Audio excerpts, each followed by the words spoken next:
my company is Blockchain Recruiters. I own the largest blockchain recruiting firm on planet Earth. So we aggregate all the talent throughout the entire world, and we actually have them, so when someone from Portugal or Milan or Riyadh calls us and say, hey, we need this type of person, we know how to get them real quickly. So I'm actually, I was supposed to speak on recruiting in the Web3 space, but there was some type of breakdown. Now I'm speaking on how not to get lost in all the noise in Web3. I don't quite know what that means, but I guess if they ask me a question, I'll answer it, kind of like you did. Right? No, so in a traditional recruiting sense, right, most people come up the rank from the trade and they become the director or the VP because they've done the do and they've suffered the pain. What's different about Web3 is you've got all this money coming at sometimes not even that good of an idea, and the average CEO of a Web3 company is 24 years old. And they think because they mastered Zelda at 9, that they actually are ready to conquer the world. They haven't made a lot of, I'm just keeping it real with you, right? So anyhow, it's a different type of conversation you need to have with someone who's like my son, close enough to be my grandson. It's like, they tell me how old they are. I said, I'm about to turn that age for the 3rd time. But anyhow, yeah, that's that. So what we do is we're just trying to find our way in this new evolving space. It's kind of, if you look at it, we went from like the industrial age. We built all our bombs and our spaceships, right? And we're in the age of Aquarius, which technically started in 2012. Like 2008, Bitcoin, 2009, Twitter and Facebook, right? 2000 also, I think 10, the iPhone, right? And so now we're doing business this new way with this new thing. Yeah, recruiting is the only thing I'm good at. Right? I just happened to have found Bitcoin in 2013 when it was only $100. And no, I didn't buy nearly enough. I only bought 10. Well, I am, but what I'm trying to do is I'm trying to truncate a need. Right? Say, I had one guy say to me, I want somebody who's got 15 years of blockchain experience. I said, I've got a guy, one guy, his name's Satoshi Nakamoto, and he's worth 60 billion. Can you afford him? Because if you can afford him, I'll find him. Right? Right? So yeah, the thing about it is that, and the thing about it is solidity is the new thing, right? That everybody's, I want someone who's got 3 years of solidity experience. Most of the time, that kid's 20 years old. He started his he or she started his junior year of high school. You really want a 20-year-old to be your CTO? Is that what you want? Right? So it's this whole thing about taking an experienced guy like someone my age, I'm not a programmer, or your age, right? Who's got learned behavior, because you really haven't mastered your craft until you've mastered the mistakes that you've made and been part of. Yeah, that's correct. That's correct. It's like anything else, like using the blockchain analogy, you got to use the Bitcoin analogy. Like when you first look at it, you can't see it, but once you see it, you can't look away, right? And people don't understand that blockchain is going to take over everything, I think, with the exception of elections. I think there's a certain party that doesn't want any integrity in elections. And I'm not trying to get this political, but there's an agenda that each side has. But other than elections, blockchain is going to be everything. Health records, for example, there's this use case where in Ethiopia, you've got families that are very nomadic. What happened is the kid shows up and he goes, yeah, he got straight A's. And and so they enroll him in and they just grandfather him last year's straight A's so he gets a diploma, et cetera, et cetera. Now what the country of Ethiopia is doing, they're going to take 5 million school records, they're going to put them on the blockchain, so when your kid comes to whatever town that they settle up on, that problem is now solved. Yeah, it's funny you say that. Think about Zoom technology, right? Zoom technology really was a technology we had. We had FaceTime, we had Skype, but everyone was saying, forget it, I like doing it the old way. But then we had COVID, right? Forced everybody to work from home, and now it's like, now all I do is Zoom. I don't have phone calls anymore, I have Zoom. Necessity is the mother of all invention. I think it's kind of like just this tilt this way until the building actually falls. It's almost like, I don't know about you, I think I'm probably 10 years older than you, I just do. Okay, I'm 2 years older than you. I was trying to be nice. But what I wanted to say to you is like, there was no way I was ever getting an iPhone. I just want a flip phone. I don't want any apps. I want to text and I want to call. Okay, now that's 12 years ago. That's 12 years ago when I was 46. And my wife, she said, I got you one. Yours is being turned off. Here it is. Right? And now it's not even a phone. It's a mobile device. And one of the capacities happens to be talking on it. But what I'm saying is I just think it's a matter of time. You're welcome to actually have your 8-track tapes in your car. You're welcome to do that, but with all the peril that goes with it. Right? And I just think naturally, just look how far we've come with technology, like even in the last few years. When I first bought Bitcoin, let me tell you how I had to buy it. I wanted to buy 10, the price was $100. I went online and the guy says, go to my bank and put $1,000 in cash in my bank account. Then I go, and then I actually have to write down my name and email and a copy of the transaction. Then I got to fax it to him. That's right, a fax machine. I fax it to him, and now I've got 10 Bitcoin on the blockchain. No wallet, no exchange, no anything, right? So I just say to you, William, necessity is the mother of all invention. So either be at the front of the bus or be at the bus stop. So we know regulations coming. It has to. Okay, we know that's going to be a game changer. But what's going to be the tipping point to mass adoption? What's going to get Bitcoin, like Bitcoin going to 50 grand? I have 8-year-olds and 80-year-olds trying to talk to me about I have an opinion on this, and it's quite contrarian. Everybody has said we're not going to have mass adoption until institutional investors buy in. That's an echo chamber talking narrative.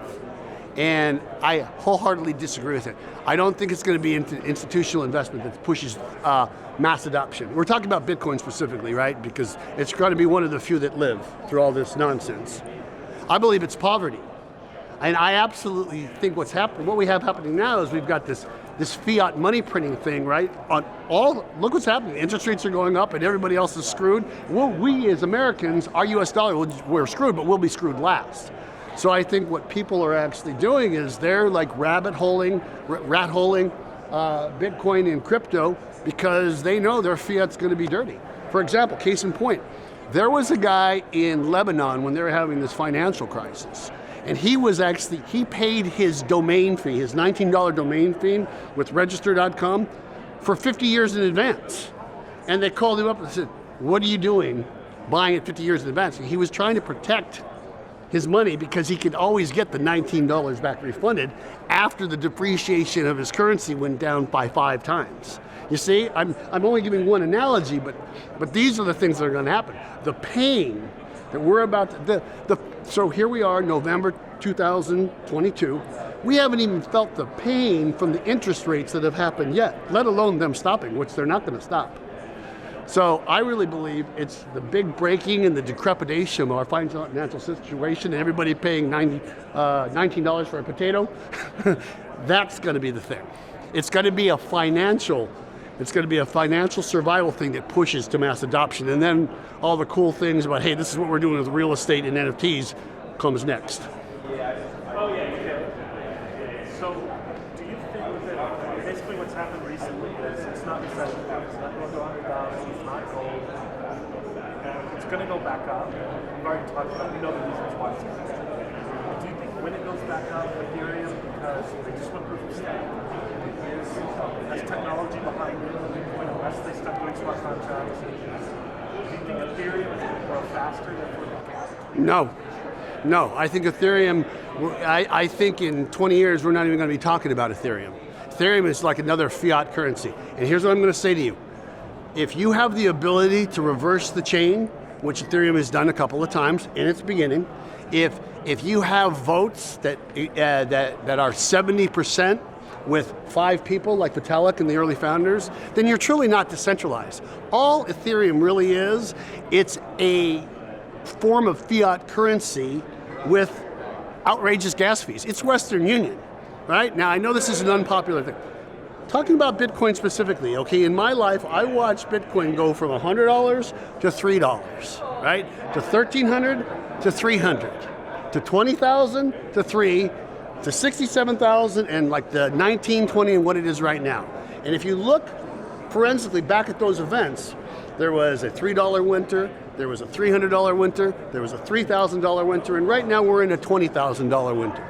So what's going to happen, remember, what got us to where we are with all risk assets, including crypto, was all the free money. I mean, 40% of all the money that's ever been printed in the history of the world was printed since COVID, 2021. I'm sorry, 2020, I mistake, right? Yeah, April of 2028. And so basically, my son, Dylan, right, he lost his job, he had to move back from school in San Francisco. He's making more money sitting on the couch buying stock and trading in his Robinhood account than he ever made working a job. So there are still people who have some money, and let's remember the PPP loan. I got a PPP loan. You know what I did with it? I bought Bitcoin. So remember, this 20,000, it's kind of a bottom, and I think it'll go up to like 200,000 in the next 30 months. Wow, what an addiction. We'll call you in 30 months to see where we're at. I want you to call me. Yeah. Oh. Okay, so do you think, I mean, technically, other than the fact that unemployment is so low, Yeah. it's a recession? 100% we're in a recession. And the thing about it is, I'm sorry, I talk too much. So if we're in a recession only because of unemployment, do you think because so many people during COVID switched to the gig economy, switched to exercise, Yeah. that is a major condition of why unemployment is so low? Okay, now we're going from my experience to my opinion, right? And so I don't know. I'm not that good on a macro, but I will tell you, if you think about the stock market, when the stock market crashed in 1929, the United States was the largest manufacturer and exporters of stuff in the history of the world. Now, 100 years later, when we're actually experiencing the next crash, remember the stock market crash didn't happen in one day. Right? It happened over 30 months and there were rises. It's exactly what's happening now. Oh, by the way, they weren't raising interest rates to where we are right now. So there's nothing but good news ahead. Right? What I'm saying is now, the reason we were actually self-sustainable, right? The reason we were able to win war in World War II is because we had shit we could make. We had metal, let's make tanks. We're not making washing machines. Now we're the biggest sucker, eater, consumer of shit that's made different parts of the world. We're proper fucked. So as far as the unemployment, I think there's a big misconception. They read being a recruiter, they read the unemployment numbers, not realizing there are kids who still have money from crypto, who still have PPP money, right? They didn't have to pay their student loans, they didn't have to pay their mortgages, right? So it's like, I still don't need a job. And so whatever it is, and so they're looking at all the want ads and saying, hey, economy's good. Not so much. Okay, so, Am I answering your question? yeah, no, it doesn't matter. What you give me is gold. Okay. So wherever you go is where you go. All right, thanks, man. Can I take this off? Yeah, I figured as much. The continuity director would have your ass. Okay, so we know that corporations control the market. We know they control what's going on. Do you think that maybe one party or another might be kind of colluding with the corporations to fund their numbers? Because technically, it seems to me, and I'm not an expert in it, but they ought to be laying off more people than they are instead of trying to say we need more people. Well, okay. So you've run a household, whether you're the only one in it, and you realize that for whatever reason you don't have the gig you used to have, but you're still going to eat caviar, and no matter what, you're not going to stop eating caviar. Eventually, that is going to be a problem. You're going to have to go to the bank and say, I need more money for caviar, right? And you refinance the debt. So until we get in enough pain, and one party who dominates says, enough with this spending, right? And it has to be the political will that's paid. The same amount of political will we had when 9/11 happened, right? 97% of the population said, bomb them, go get them, right? So the problem we have with our polarity right now, Hillary, Donald, whatever it is, it's even, right? So the political will for it equals the political will against it. I give you this analogy because it's the same thing as what's going to happen with spending too much, which party is going to dominate. There needs to be something that's so egregious then everything happens. And what I think is happening, I really think the current party, I'm a libertarian, the current party who actually pulls the strings right now, but I think next week that's going to change, all right? I think they're going to have to capitulate for their own survival over to the side that doesn't want to spend so much. I just think that's the only way. You and I are going to be friends, and this is a great conversation. But stick. So essentially, in the political realm, you have a lot of people that were in this party or that party. They're kind of coming to the center, almost in the same decentralized Web3 mindset. I have to get away from the establishment because it's not working. Is the political system moving to a Web3 I'm going to say yes. You're simplifying it, right? So Tulsi Gabbard left the Democrats, right? And now she's endorsing Republicans. Liz Cheney actually has left the Republicans, now she's endorsing Democrats. I'm not endorsing either of these people, right? But basically, it's just the lesser of the evil from what they thought their party got them. So by default, yes. I don't know how that center thing coalesced to the libertarian thing or the centrist thing. I think we're in this two-party system, which goes back to, the pharma companies, they give to Biden, they give to Trump, right? Because they don't care. It's kind of like on Wall Street. They say to you on Wall Street, this is personal experience, don't worry about the laws, okay? You won't go to jail. We'll get fined, we'll pay them for you. Then we'll get the laws changed.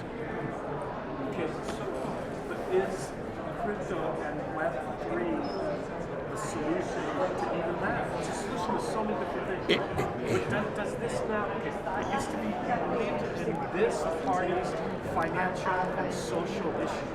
But the financials, what drove, how many people did you talk to that said, I'm social liberal, fiscally conservative? Everybody. Everybody. Right. And it's the vast majority of people. Everybody. So now crypto gets to the point where F both of them because I don't have to Okay, my job and my here's what I've learned about teaching people about Bitcoin. You only talk to them about one specific thing. You come back to that thing. The reason Bitcoin is even here today was the great financial crisis, right? It came out like 14 years ago, right? Literally, Halloween, and here we are on the 2nd.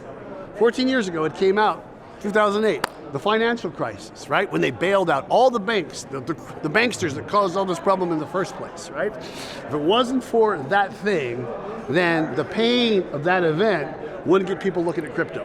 It would be like another internet money type kind of thing that never made it, right? So I understand what you're trying to say. It's like, look where we are. There are a lot of people here. Who's not talking about web as a recruiter? Blockchain recruiters, right? You got companies like Litton, like Hertz, like Walmart. They're hiring a blockchain engineer. But we have nothing to do with Web3. Really? Of course they are. Everybody is bringing this thing in, right? We don't know what this Web3 is, but we don't want to miss it, right? We don't. It's the whole Blockbuster Netflix. Blockbuster thought that Netflix was stupid. We don't want anything to do with you. Now, what is Blockbuster? 8-track tape, right? They rendered themselves irrelevant because their way of business, they thought everybody would get out of their car and buy a VHS tape, right? So I'm just saying to you, it's just, you got to look at it on a big enough timeline. Actually, the guy went to Blockbuster and they turned him down. Yeah. But the truth of the matter, that's a little bit of a misnomer. What Blockbuster did was they were just getting so crushed by Netflix. They said, no more late fees. It's like, okay, I'm never bringing it back, right? So then when it's your turn to watch Star Wars 5 or whatever movie it is, it's like, we don't have any. When are any coming back? We don't know. When somebody feels like it.